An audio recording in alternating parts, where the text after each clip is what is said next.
오늘은 나중이 더 좋은 열매이라는 제목으로 말씀을 상고합니다. 이 땅은 항상 현재를 중요하게 여깁니다. 오늘 내가 무엇을 얻어야 될 것인가 하는 이러한 현재적인 열매에 관심이 많다고 하면, 성경은 나중에 무엇을 얻을 것인가 하는 나중에 성경 관심이 많아요. 그런데 오늘도 얻고 내일도 얻고 나중도 좋고 얻으면 더 좋지 않냐? 맞습니다. 그러나 사람들의 그 시각이 정확하지 못하기 때문에 오늘은 좋은데 내일은 큰일 나는 일들을 저지르는 데 문제가 있어요.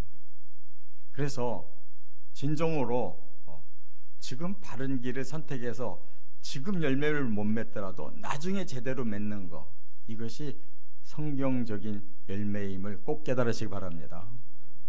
오늘은 더 우리가 분리할 수가 있어요. 왜냐하면 이 세계와 하나님의 나라는 지금 영적 전쟁 중에 있기 때문에 그렇습니다.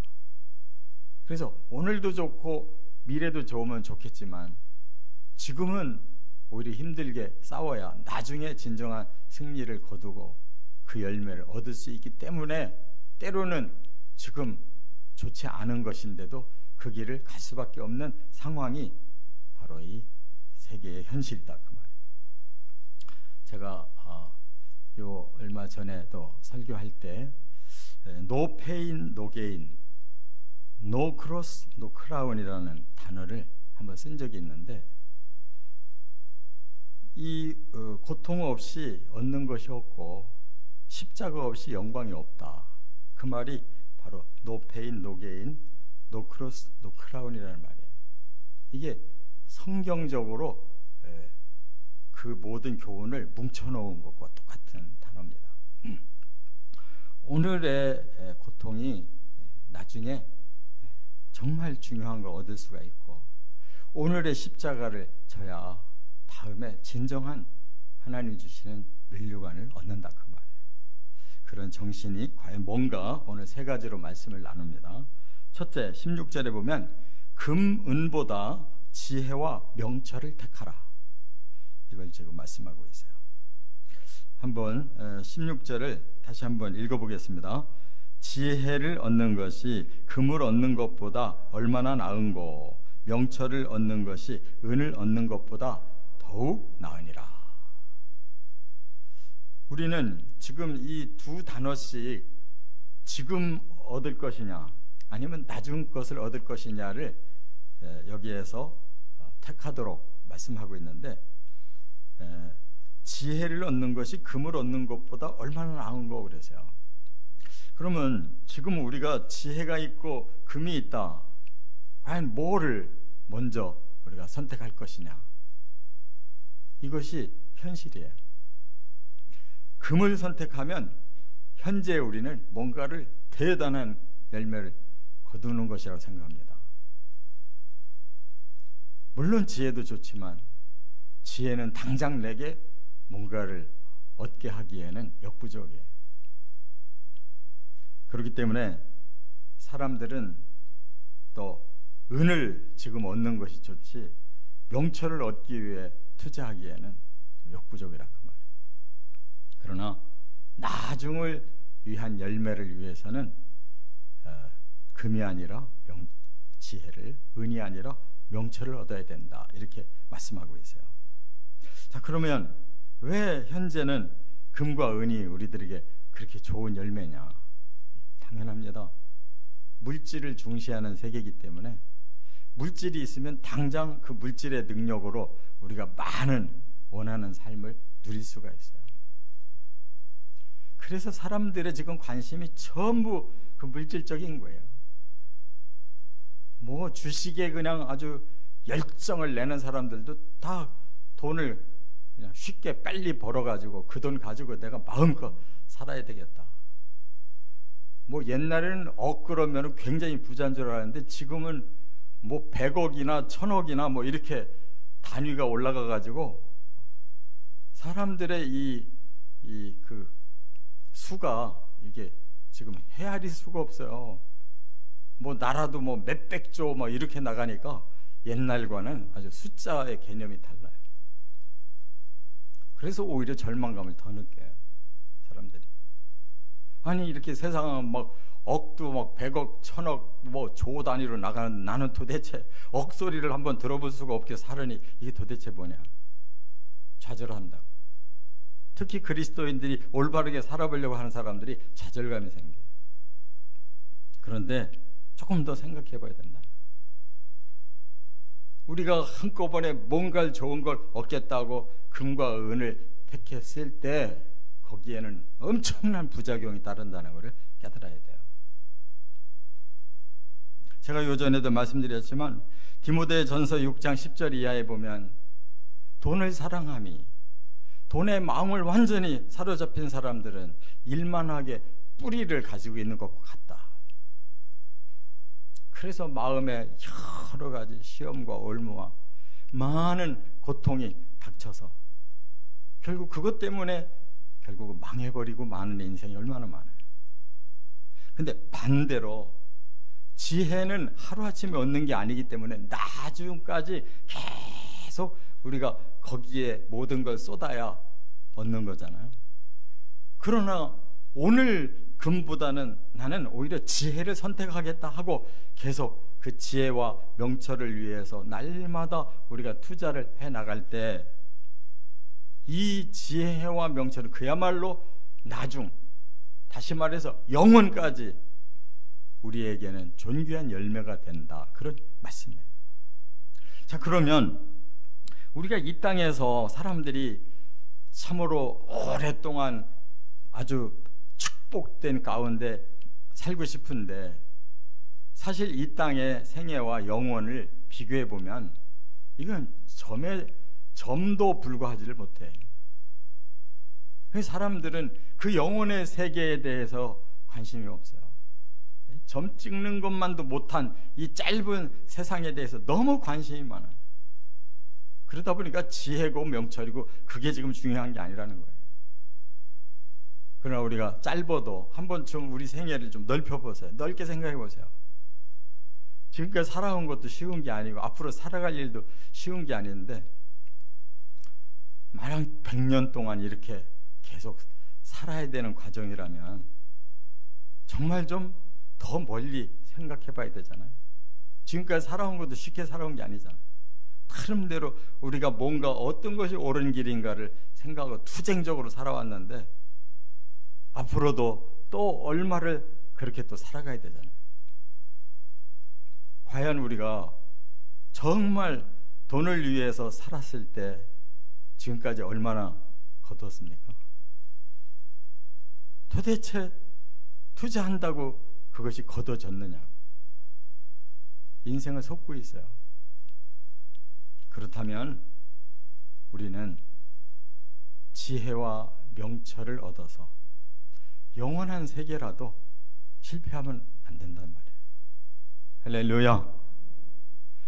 바로 지혜와 명철을 얻은 자는 뭐가 되냐?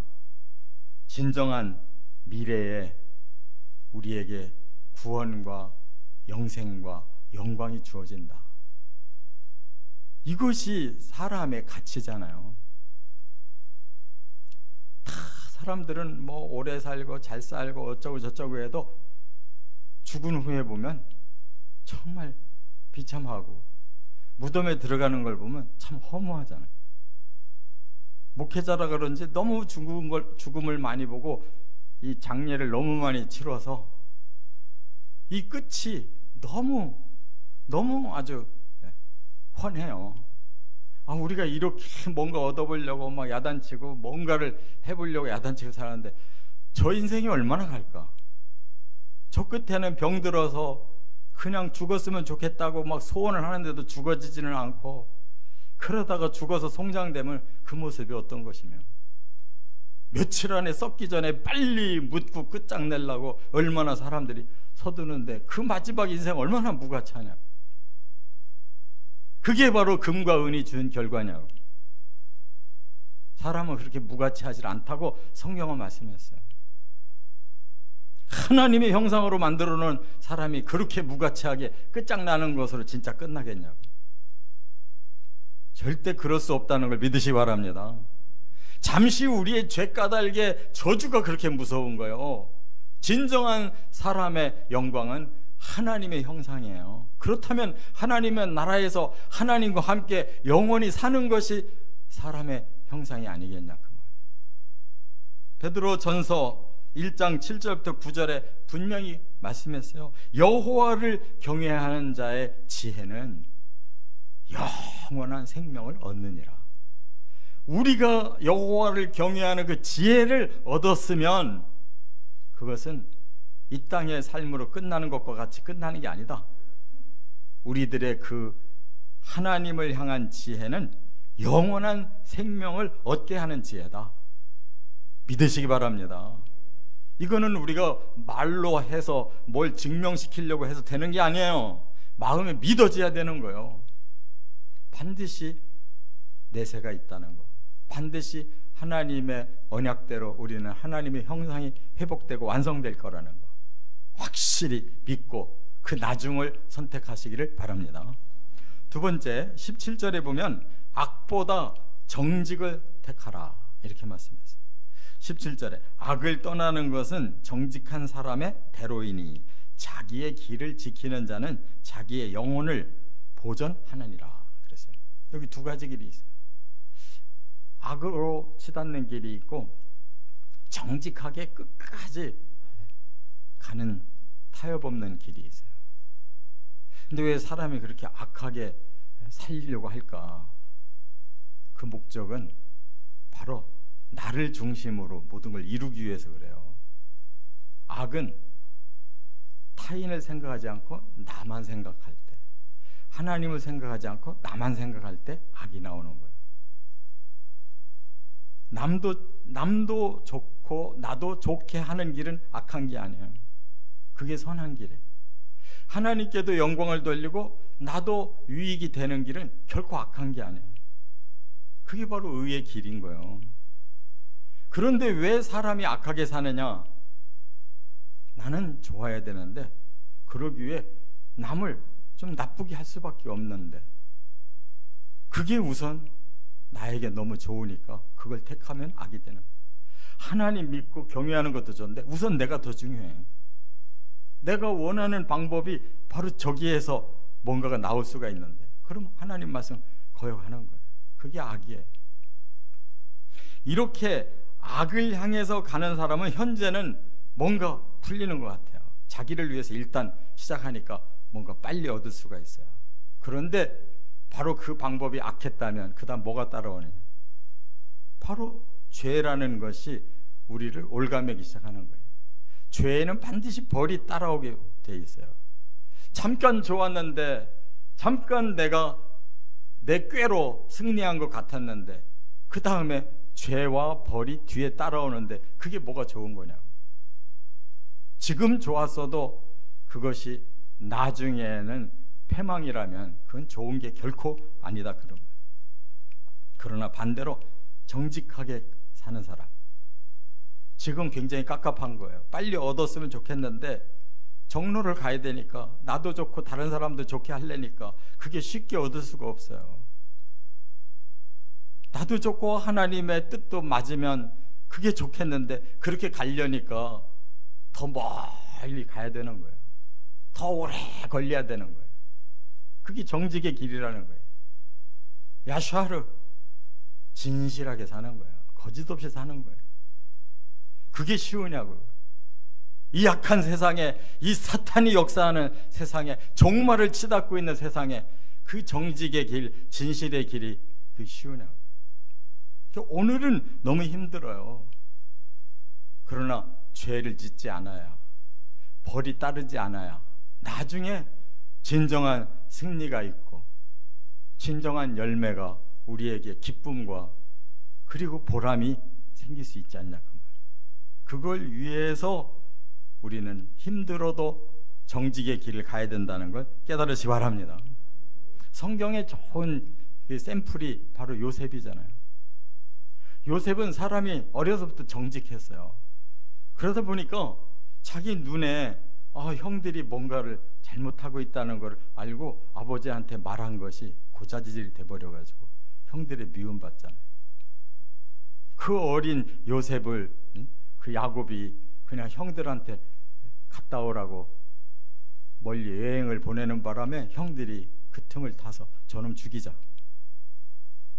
그래도 맨 큰 형 루벤이 좀 장자니까 동생 생각이 좀 나서 상인한테 팔아먹고 돈이나 받자. 그래서 고난길이 들어갔잖아요. 그래도 워낙 정직한 사람이니까 또 그런 정직을 볼 줄 아는 눈이 있는 사람은 그를 알고 키워주잖아요. 보디발의 집에서 가정 총무가 됐잖아요. 그런데 또 보디발의 아내가 또 잘생기고 훌륭해 보이니까 또 유혹하잖아요. 그러나 정직한 요셉이 우선 잠깐 좋으려고 타협하지 않고 바로 진실하게 살겠다고 거절하니까 감옥 들어가 버렸잖아요. 이 세상은 이렇게 정직하면 남에게 박해받고 정직하면 감옥 가는 거예요. 이 세상은. 그러나 그것이 끝이 아니고 진정으로 그 정직이 오래 걸렸지만 나중에 어떻게 됐냐. 온 세상에 기근으로 다 멸망할 상황에 그가 총리로 발탁돼서 자기 민족 구원하고 온 세상을 구원하는 그 시대의 구세주가 됐잖아요. 정직의 힘이 이렇게 놀라운 능력이 있다는 것을 깨달으시 바랍니다. 이게 바로 하나님이 주신 마음이라는 말이에요. 이처럼 우리는 오늘의 이 악의 빠르지만 잘못된 길을 선택하면 안 돼. 조금 힘들고 때로 손해가 되고 뭔가가 아닌 것 같은데도 하나님이 주신 이 정직의 길, 사람 앞에 진실한 길은 반드시 끝이 좋다는 것을 꼭 깨달으시기 바랍니다. 끝으로 세 번째, 18, 19절에 보면 교만보다 겸손을 택하라 그랬어요. 이 두 가지도 반대예요. 이게 마음에 있는 거예요. 마음에. 교만한 마음, 겸손한 마음, 그 마음 먹는 대로 사람의 삶이 달라져 가는 거예요. 그런데 이 교만은 현재는 선봉에 설 수 있어요. 현재는 앞잡이로 떵떵거릴 수가 있어요. 이 세상은 그렇게 거짓된 세상이에요. 그래서 뭔가 남보다 더 잘난 척을 해야 빨리 뭔가를 드러나거든요. 그런데 문제는 뭐냐? 너무 짧아요. 교만한 방법으로 선봉되려면, 교만한 방법으로 남의 앞잡이가 되려면 그는 너무 짧고 빨리 실패하는 거예요. 이 세상에 사람들이 그냥 나를 낮추고 나는 너무나 부족합니다라고 스스로 자기를 이렇게 감추는 사람이 출세하는 거 봤어요? 잘 안 돼, 그런 사람은. 그런데 진정한 선봉, 진정한 앞잡이의 역할을 할 수 있는 사람은 자기를 내려놓을 수 있는 사람, 자기를 철저히 비우는 사람에게서 그 능력이 나오는 거예요. 자기를 빨리 우월하고 다른 사람 앞에 드러내서 뭔가를 빨리 얻으려고 하는 사람은 항상 자기를 오버하게 돼 있어요. 그게 우리의 마음의 악한 본성인데, 그 악한 본성을 빨리 드러내는 사람은 뭔가 대단해 보이는 이 거짓된 모습에 사람들이 속아서 그를 알아줄지는 몰라도 오래 갈 수가 없단 말이에요. 그러나 겸손은 사람은 몰라도 하나님은 알고 계셔요. 그 사람이 자기의 자아를 내려놓을 줄 아는 사람이라는 걸 아시는 하나님은 그런 사람을 쓰셔야 나중에 모든 결과가 좋은 걸 아시기 때문에 결국은 하나님이 겸손한 자를 좋아하시고 쓰신다는 걸 믿으시기 바랍니다. 그래서 교만은 패망의 선봉이에요. 결과적으로 망하는 걸 빨리 망하려면 교만하면 빨리 망하는 거예요. 그러나 19절에 겸손한 자와 함께하여 마음을 낮추는 것이 교만한 자와 함께하여 탈취물을 나누는 것보다 나으니라. 겸손한 사람은 나쁜 짓 하지 않았으니까 빨리 망할 일이 없어요. 그리고 교만한 사람을 하나님이 기뻐하신다고 그랬어요. 하나님이 기뻐하는 사람은 나중을 결국 세워주셔서 좋은 열매를 맺게 된다는 걸 꼭 깨달으시기 바랍니다. 좋은 예가 신약에 있어요. 사울이라는 사람이 얼마나 똑똑한 사람인지, 그 당시에 로마의 다소대학이라고 하면 여러 대학 중에서도 손꼽는 대학 중에 하나였다는 거예요.